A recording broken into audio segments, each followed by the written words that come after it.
ವಿಧಾನ ಪರಿಷತ್ತಿನ ಸಭಾಪತಿಗಳಾದಂಥ ಬಸವರಾಜ ಹೊರಟ್ಟಿಯವರ, ರಾಜ್ಯದ ಉಪಮುಖ್ಯಮಂತ್ರಿಗಳಾದಂಥ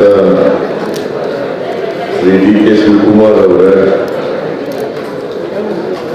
ಕೃಷಿ ಸಚಿವರಾದಂಥ ಶ್ರೀ ಚಲುವರಾಯ ಸ್ವಾಮಿಯವರ,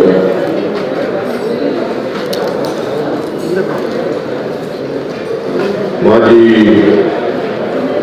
ಮಂತ್ರಿಗಳಾದಂಥ ಶ್ರೀ ದೇಶಪಾಂಡೆ, ಅರಣ್ಯ ಸಚಿವರಾದಂಥ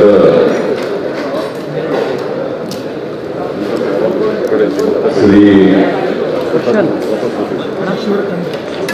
ಈಶ್ವರ ಖಂಡ್ರೆ ಅವರ, ವಿಧಾನ ಪರಿಷತ್ತಿನ ಸದಸ್ಯರು, ಮೇಲ್ಮನೆಯಲ್ಲಿನ ಪಕ್ಷದ ನಾಯಕರು ಆದಂಥ ಶ್ರೀ ಘೋಷರಾಜ್, ಸಹಕಾರ ಸಚಿವರಾದಂಥ ಶ್ರೀ ರಾಜೇಂದ್ರ ಕೋನ್ ರೆಡ್ಡಿ ಅವರ, ಮುಖ್ಯ ಕಾರ್ಯದರ್ಶಿಗಳಾದಂಥ ಶ್ರೀ ಶಾಲಿನಿ ರಜನೀಶ್ ಅವರ, ಇಲ್ಲಿ ಈ ಕಾರ್ಯಕ್ರಮದಲ್ಲಿ ಭಾಗವಹಿಸಿರ್ತಕ್ಕಂಥ ವಿಧಾನಸಭೆಯ ವಿಧಾನ ಪರಿಷತ್ತಿನ ಮಾನ್ಯ ಸದಸ್ಯರುಗಳೇ, ಅಧಿಕಾರಿ ಸ್ನೇಹಿತರೇ, ಇತರ ಎಲ್ಲ ಬಂಧುಗಳೇ,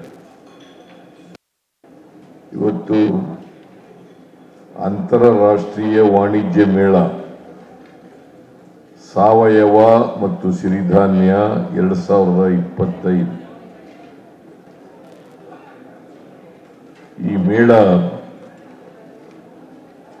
23, 24, 25 ಅರಮನೆಯಲ್ಲಿ ನಡೀತಾ ಇದೆ. ಈ ಮೇಳಕ್ಕೆ ಪೂರ್ವಭಾವಿ ಸಭೆಯನ್ನ ಉದ್ಘಾಟನೆ ಮಾಡ್ತಾ ಇದ್ದೇನೆ. ಅತ್ಯಂತ ಸಂತೋಷದಿಂದ ಉದ್ಘಾಟನೆಯನ್ನು ಮಾಡ್ತಾ ಇದ್ದೇನೆ. ಇವತ್ತು ಹೆಚ್ಚು ಹೆಚ್ಚು ಸಿರಿಧಾನ್ಯಗಳ ಬೇಡಿಕೆ ಜಾಸ್ತಿ ಆಗ್ತಾ ಇದೆ. ಇದು ಭಾರತ ದೇಶದಲ್ಲಿ ಅಷ್ಟೇ ಅಲ್ಲ, ಇಡೀ ಜಗತ್ತಿನಲ್ಲಿ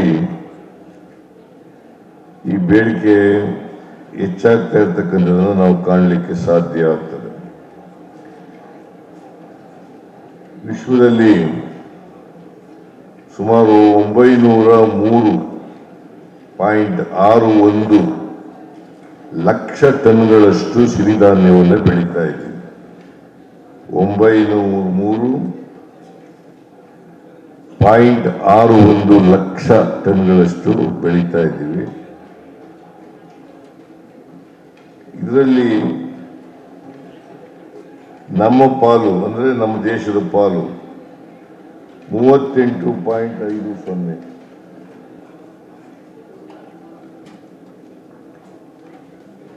ನಾವು ವಿಶ್ವದಲ್ಲೇ ಹೆಚ್ಚು ಉತ್ಪಾದನೆ ಮಾಡತಕ್ಕಂಥ ರಾಷ್ಟ್ರ ಆಗಿದೆ. ಸಿರಿಧಾನ್ಯಗಳನ್ನು ಬೆಳೀತಕ್ಕಂಥ ರಾಷ್ಟ್ರ ಭಾರತ ದೇಶ. ಕರ್ನಾಟಕದಲ್ಲಿ ಕೂಡ ನಾವು ಸಿರಿಧಾನ್ಯ ಬೆಳೀತಕ್ಕಂಥ ರೈತರಿಗೆ ಹೆಚ್ಚು ಪ್ರೋತ್ಸಾಹವನ್ನು ಕೊಡ್ತಾ ಇದ್ದೀವಿ. ನಾವು ಇಡೀ ದೇಶದಲ್ಲಿ ಕರ್ನಾಟಕ 3ನೇ ಸ್ಥಾನದಲ್ಲಿದೆ.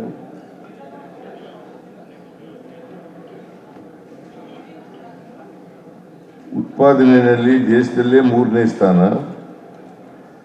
ಸುಮಾರು 18.38 ಲಕ್ಷ ಹೆಕ್ಟೇರ್ ಪ್ರದೇಶದಲ್ಲಿ 22.16 ಲಕ್ಷ ಟನ್ಗಳಷ್ಟನ್ನು ಬೆಳೀತಾ ಇದ್ವಿ. ಈಗ ಹೊರಟ್ಟಿಯವರು ಹೇಳ್ತಾ ಇದ್ರು, ನಾನೇ 38 ಟನ್ಗಳಷ್ಟು ಸಿರಿಧಾನ್ಯವನ್ನು ಬೆಳೀತಾ ಇದ್ದೀನಿ, ಮಾರಿ ಉಳಿದದನ್ನ ಮತ್ತೆ ನಮಗೆ ಮುಂದಿನ ಬಿತ್ತನೆಗೆ ಇಟ್ಕೊಳ್ತೀವಿ ಅಂತಕ್ಕಂಥ ಮಾತುಗಳನ್ನ ಹೇಳಿದ್ದಾರೆ. ಇದನ್ನೆಲ್ಲ ಯಾಕೆ ಮಾಡ್ತಾ ಇದ್ದೀವಿ ಅಂತಂದ್ರೆ, ಇಡೀ ವಿಶ್ವದಲ್ಲಿ ಯಾಕೆ ಮಾಡ್ತಾ ಇದ್ದೀವಿ ಅಂದ್ರೆ, ಜನರು ಹೆಚ್ಚು ಹೆಚ್ಚು ಸಿರಿಧಾನ್ಯಗಳನ್ನು ಬೆಳೆಯಬೇಕು. ಸಿರಿಧಾನ್ಯಗಳಲ್ಲಿ ಪ್ರೋಟೀನ್ ಮತ್ತು ನಾರಿನಾಂಶ ಹೆಚ್ಚಾಗಿರ್ತದೆ. ಇದು ಸಕ್ಕರೆ ಕಾಯಿಲೆ, ಈಗ ಹೆಚ್ಚು ಜನರಿಗೆ ಸಕ್ಕರೆ ಕಾಯಿಲೆ ಬರ್ತಾ ಇದೆ. ಅದರಿಂದ ಅದನ್ನು ನಿಯಂತ್ರಣ ಮಾಡಲಿಕ್ಕೆ ಸಿರಿಧಾನ್ಯವನ್ನು ಹೆಚ್ಚು ಬಳಸಲಿಕ್ಕೆ ಸಾಧ್ಯ ಆಗ್ತದೆ. ಸಿರಿಧಾನ್ಯದಿಂದ ಎಲ್ಲ ಪದಾರ್ಥಗಳನ್ನು ಕೂಡ ಮಾಡಲಿಕ್ಕೆ ಸಾಧ್ಯ ಆಗ್ತದೆ. ಅದರಿಂದ ಈ ಸಿರಿಧಾನ್ಯವನ್ನು ಹೆಚ್ಚು ಬೆಳಿಬೇಕು, ಹೆಚ್ಚು ಉತ್ಪಾದನೆ ಆದಮೇಲೆ ಹೆಚ್ಚು ಬಳಸಬೇಕು. ಹೆಚ್ಚು ಜನ ಇದನ್ನು ಉಪಯೋಗಿಸಿದ್ರೆ ರೋಗ ನಿರೋಧಕ ಶಕ್ತಿ ಹೆಚ್ಚಾಗ್ತದೆ ಅಂತಕ್ಕಂಥ ಮಾತುಗಳನ್ನು ಹೇಳಲಿಕ್ಕೆ ಬಯಸ್ತಾ ಇದ್ದೇನೆ. ಅದರಿಂದ ನಾನು ಹೆಚ್ಚು ಮಾತನಾಡಲಿಕ್ಕೆ ಹೋಗಲ್ಲ.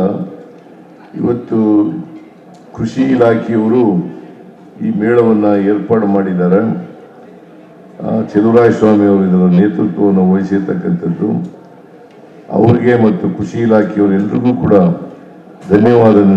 ಧನ್ಯವಾದಗಳನ್ನು ಹೇಳಿ ಈ ಅಂತಾರಾಷ್ಟ್ರೀಯ ವಾಣಿಜ್ಯ ಮೇಳ ಸಾವಯವ ಮತ್ತು ಸಿರಿಧಾನ್ಯ ಮೇಳಕ್ಕೆ ಶುಭಾಶಯವನ್ನು ಕೋರಲಿಕ್ಕೆ ಬಯಸ್ತಾ ಇದ್ದೇನೆ. ನಿಮ್ಮೆಲ್ಲರಿಗೂ ನಮಸ್ಕಾರ. ಎಲ್ರಿಗೂ ಡಯಾಬಿಟಿಕ್ ಕಾಯಿಲೆ ಬರದೇ ಇರಲಿ ಅಂತೇಳಿ ಆಶಿಸ್ತೇನೆ. ಹೆಚ್ಚಿನ ವಿಡಿಯೋಗಳಿಗೆ ಪ್ರತಿಧ್ವನಿ ಯೂಟ್ಯೂಬ್ ಚಾನೆಲ್ ಸಬ್ಸ್ಕ್ರೈಬ್ ಮಾಡಿ, ಬೆಲ್ ಐಕಾನ್ ಕ್ಲಿಕ್ ಮಾಡಿ.